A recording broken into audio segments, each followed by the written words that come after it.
వేద పండితులచే శుభకార్యాలు పూజలు హోమాలు జాతకాలు ఆఫీస్ పూజలు చేయించుట కొరకు పూజారీస్.com.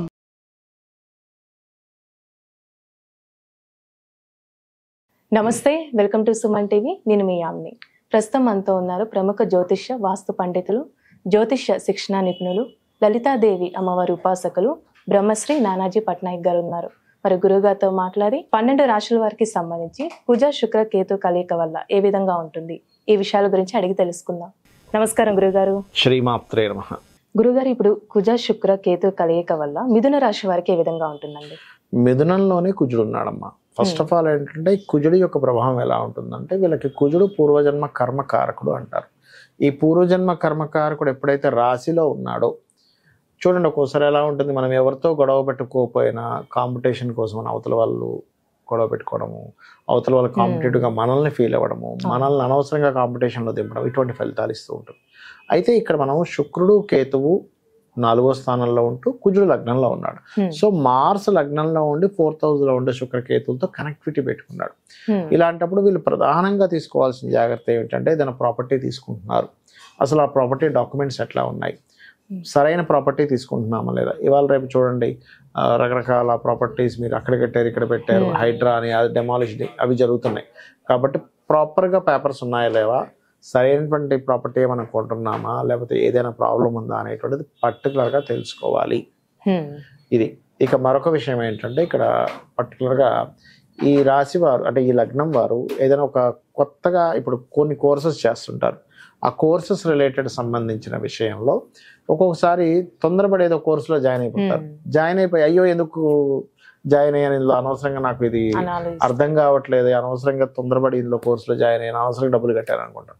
అటువంటి విషయాల్లో జాగ్రత్తగా ఉండాలి. కొంచెం ఏంటంటే స్టూడెంట్స్కి కూడా ఏంటంటే బుకిష్ నాలెడ్జ్ కాకుండా ఏదైనా బయటికి ఏదైనా నేర్చుకోవాలి, ప్రాక్టికల్గా కొన్ని నేర్చుకోవాలి, ఏమిటి చదువులు అనేటువంటి కొంత విసిగిస్తూ ఉంటాడు. ఎందుకంటే శుక్రుడు 4లో ఉంటే కేతు ఏంటంటే సెపరేషన్ కారకుడు అంటారు. అది ఒక్కోసారి ఇంటి నుంచి సెపరేషన్గా దూరంగా వెళ్ళడం కానీ, తల్లితో దూరంగా ఉండడం కానీ, చదువు నుంచి చదువు కాదు ఇంకోటి ఏదైనా చేయాలి, నేను ఎంతసేపు ఇదే కాదు కదా, సమ్ ప్రాక్టికల్ నాలెడ్జ్ కావాలనుకోవడం కానీ, ఇట్లాంటి థాట్స్ పెరుగుతూ ఉంటాయి వీరికి.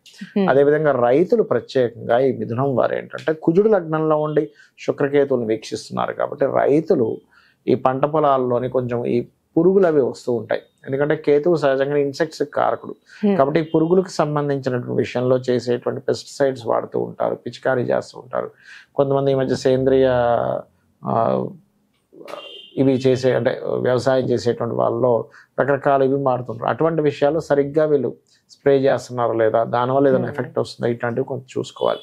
అదేవిధంగా తల్లిగారి ఆరోగ్యం విషయంలో కూడా చూసుకోవాలి. అయితే ఈ మిథునం వారికి ఏంటంటే కొన్ని పార్ట్నర్షిప్స్ వల్ల, కొంతమంది సపోర్ట్ వల్ల కూడా కొంత సపోర్ట్ లభిస్తుంది వీళ్ళకి. ఎందుకంటే లగ్నంలో ఉన్నటువంటి కుజుడు 7వ స్థానాన్ని చూసినప్పుడు అది మిత్రక్షేత్రం అయింది కాబట్టి కొంత జీవిత భాగస్వామితోనో వీళ్ళతో కొంత సపోర్ట్ లభిస్తుంది. కాకపోతే ఇక్కడ ఏంటంటే కొంతమంది ఫ్రెండ్స్ దూరం అవ్వడం, ఈ పంచమాధిపతి 4లో ఉన్నందుకు కొంతమంది ఫ్రెండ్స్ వ్యతిరేకత అవ్వడం, ఇట్లాంటివి జరుగుతూ ఉంటుంది ఈ యొక్క సమయంలో. కాబట్టి ఈ యొక్క విషయాల్లో కొంత జాగ్రత్తగా ఉండాలి. అయితే ఎలాంటి పనులు అయ్యే అవకాశం ఉందంటారండి?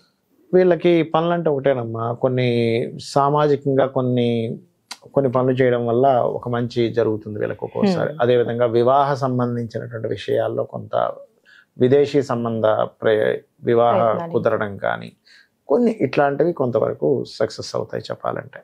అయితే అండి, ఇప్పుడు మిథున రాశి వారికి ఇంకా మెరుగైన ఫలితం రావాలంటే ఎలాంటి పరిహారం చేయాలంటారు? పరిహారం అంటే అమ్మ, ఇక్కడ పంచమ స్థానాధిపతికి సంబంధించిన పరిహారం చేసుకోవాలి ఎప్పుడైనా. అయితే వీళ్ళు ఏం చేయాలంటే ముఖ్యంగా సూర్య నమస్కారాలు చేయడము. అయితే ఇక్కడ 3లో రవి బుధులు ఉన్నందుకు కొత్త పరిచయాలు కూడా ఏర్పడతాయి చెప్పాలంటే. గవర్నమెంట్ పరిచయాలు, సొసైటీలో గొప్ప వాళ్ళ పరిచయం ఏర్పడుతుంది. అయితే పరిహారం విషయంగానే తీసుకుంటే సూర్య నమస్కారాలు చేయడము, లక్ష్మీ గణపతి యొక్క ఆరాధన చేయడము, మరియు నవగ్రహాల్లో శుక్ర కుజ కేతు గ్రహాల దగ్గర దీపారాధన చేయడము, గోవుకి క్యారెట్స్ బెల్లం తినిపించినట్లయితే ఎటువంటి ఇబ్బంది రాదు.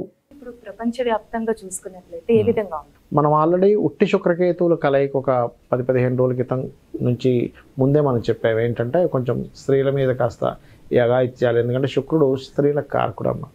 ఈ కేతువుతో కలిసినప్పుడు కుజుడు దృష్టి ఉన్నప్పుడు ఇట్లాంటివి జరుగుతాయని చెప్పి మనం ఆల్రెడీ ప్రిడిక్ట్ చేసాం. అదే రకంగా మనకు కనబడుతుంది కూడా. నిన్న మొన్న ఏదో సంథింగ్ ఈ పార్టీ వాళ్ళు ఏదో చేశారు, ఒక హీరోయిన్ విషయంలో కూడా మనకి జరుగుతుంది. అంటే ఏమిటంటే దీని ప్రభావం ఇంకొక 18 రోజుల వరకు దీని ప్రభావం ఉంటుంది. అదేవిధంగా ఈ కుజుడు ఇప్పుడు ఈ మిథునంలో ఉండడం కాకుండా నెక్స్ట్ సెప్టెంబర్ 20కి కర్కాటకంలో కూడా వెళ్తాడు. అప్పుడు ఆ కుజుడు శుక్రుడిని కాకుండా శుక్రుడి సంబంధం కాకుండా అక్కడ శని సంబంధం కూడా పెట్టుకుంటాడు. అందుకని అదొక 4-5 నెలల ప్రభావం ఉంటుంది. అంటే దీని ప్రభావం ఇప్పుడు ఓన్లీ శుక్ర కుజ కేతువే కాకుండా ఇంకొక 5 to 6 months వరకు ఈ దేశవ్యాప్తంగా ఇప్పుడు ఆల్రెడీ కొన్ని యుద్ధాలు కూడా జరుగుతున్నాయి. సరే, దాని ప్రభావం పెరుగుతూ ఉంటుంది. పెరగడము లేనట్లయితే కొన్ని అంటే ప్రభుత్వం కొన్ని డ్రాస్టిక్ నిర్ణయాలు తీసుకోవడం ద్వారా దాని యొక్క ప్రభావం పడడం, ఇట్లాంటివన్నీ కూడా ఉంటాయి. అంటే ప్రభుత్వం మీద వ్యతిరేకతనిచ్చేటువంటి గ్రహస్థితి నడుస్తుంది ప్రజెంట్ ఇప్పుడు. అందుకని ఏమవుద్ది, స్లోగా ప్రభుత్వం మీద వ్యతిరేకత ప్రారంభమవుతుంది. ఫస్ట్ ఏమో పాజిటివ్గా ఉంటుంది, దాని తర్వాత వ్యతిరేకత ప్రారంభమవుతుంది. అంటే మల్టిపుల్గా జరుగుతూ ఉంటాయి. ఒకవైపు వ్యతిరేకించేవారు ఎక్కువ మంది, ఒకవైపు ప్రభుత్వాన్ని సమర్థించే వాళ్ళు ఎక్కువ మంది. ఎలా ఉంటుందంటే ఇప్పుడు ఇవాళ రేపు మీరు చూడండి, ఏదో ఒక ఇష్యూస్ నడుస్తూ సమర్థించే వాళ్ళు వ్యతిరేకించే వాళ్ళు పెరుగుతూ వస్తున్నారు ప్రతి విషయాన్ని, ఇష్యూని. ఆ రకంగా ఏమవుతుందంటే ప్రభుత్వ సంబంధించినటువంటి విషయాల్లో, ఎందుకంటే ఇక్కడ రవి కూడా మనకి శుక్రకేతువుల మీదుగా ప్రయాణం చేయనున్నాడు ఆయన. అందుకని ఏమవుతుంది, కొన్ని విభజనలు అంటే ఇప్పుడు ఆల్రెడీ ఒక ప్రభుత్వం నడుస్తుంది, ఆల్రెడీ ఓడిపోయిన ప్రభుత్వం దీన్ని అవకాశంగా తీసుకొని ఇంకేదైనా మనం దీన్ని ప్రణాళిక చేయొచ్చా, మనం ఇంకేదైనా దీన్ని అడ్వాంటేజ్గా తీసుకుని మనం ఏదైనా చేయొచ్చా అనేటువంటిది ఉంది. కాబట్టి ఈ రవి కేతు మీదుగా సంచారం జరుగుతుంది కాబట్టి నెక్స్ట్ కాస్త ప్రభుత్వాలు కూడా జాగ్రత్తగా ప్రభావం ఉంటుంది. అయ్యో, పొలిటికల్ మీద జరిగేటువంటి గొడవల వల్ల పొలిటికల్ మీద ప్రభావం వచ్చే ఛాన్సెస్ ఉంది రాబోయే ఇక్కడ నుంచి ఒక 5 to 6 months వరకు అనేటువంటిది బలంగా చూపిస్తుంది. ఎందుకంటే ఈ కుజుడు ఇప్పుడంటే శత్రుక్షేత్రంలో ఉన్నాడు మిథునంలో, కానీ తర్వాత నీచ స్థానంలోకి వెళ్తాడు. నీచ స్థానంలోకి ఎప్పుడైతే వెళ్ళి తను శనిని వీక్షిస్తాడో, అష్టమంలో ఉంటే శనిని, అక్కడి నుంచి అష్టమంలో ఉంటే శనిని వీక్షిస్తాడో, శని కుజులు ఎప్పుడైతే వీక్షణ జరుగుతుందో ఏమవుతుందంటే ఈ ఫలితాలు ఇస్తుంది. అలాగే కొంత వాహన ప్రమాదాలు, శుక్రుడు వాహనాలకు కారకుడు. ఈ 18 రోజులు దాదాపుగా మనకి సెప్టెంబర్ 18th వరకు కొంచెం వాహనాల విషయంలో, అది ట్రైన్లు కావచ్చు, బస్సులు కావచ్చు, కొంచెం ప్రయాణాలు చేసేటప్పుడు కొంత జాగ్రత్తగా ఉండాలి. సడన్గా ఉన్నటువంటి ఏదైనా ఒక రాజులు ప్రయాణించేదంటే ఇప్పుడు సీఎంలు పిఎంలు ఉన్నారు, వాళ్ళు ప్రయాణించేటువంటి వాహనాలు కూడా కొన్ని చెడిపోవడం సడన్గా ఇట్లాంటివి జరుగుతూ ఉంటాయి.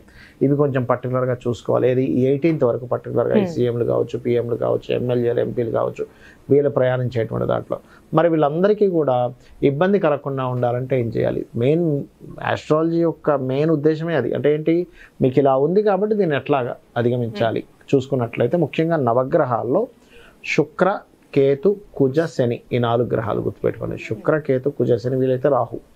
మెయిన్గా అయితే మేజర్గా ఈ 4 గ్రహాల దగ్గర దీపారాధన చేయాలి.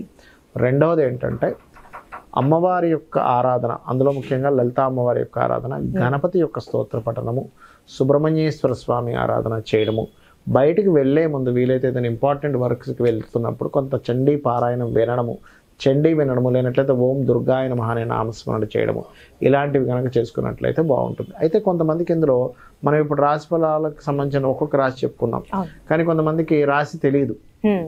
అలాంటి వారు కూడా ఇప్పుడు నేను చెప్పినటువంటి దానాలు ఇచ్చుకుంటూ, అంటే ఈ దీపారాధన చేయడము, వీలైతే గోవులకి గ్రాసం ఉంటుంది, గ్రాసము, తీపి చపాతీలు అంటారు, అంటే తేనె పూసిన చపాతీలు తినిపించడము, అదేవిధంగా క్యారెట్స్ తినిపించడము చేసినట్లయితే వాళ్ళ లైఫ్లో వాళ్ళకి తెలియదు కదా, వాళ్ళ లగ్నం ఏంటో తెలియదు, రాశి ఏంటో తెలియదు, వాళ్ళు రాయలేదు. అలాంటప్పుడు మరి గ్రహస్థితి వచ్చింది ఎలా ఉంటుంది అని డౌట్ వస్తుంది. ఈ పరిహారం కనుక చేసుకున్నట్లయితే ఇబ్బంది అనేటువంటిది రాదు. ఈ విధంగా చేసుకోవచ్చు. తెలిసిన వాళ్ళకి ఆ పర్టికులర్ అంశాల్లో జాగ్రత్తగా ఉండాలి. నేను చెప్పేది ఒకటే, ఈ శుక్రుడు మారే వరకు కూడా స్త్రీలను ఒంటరిగా కొన్ని ప్రదేశాలకు వెళ్ళినప్పుడు ఇబ్బంది ఉంటుంది అన్నప్పుడు కొంచెం జాగ్రత్తగా ఉండడం మంచిది. చాలా చక్కగా తెలియజేశారు గురుగారు, ధన్యవాదాలండి. శ్రీమాత్రే నమః. సుమన్ టీవీలో మీ పర్సనల్ అండ్ బిజినెస్ ప్రమోషన్స్ కోసం కింది నెంబర్కి కాంటాక్ట్ చేయండి.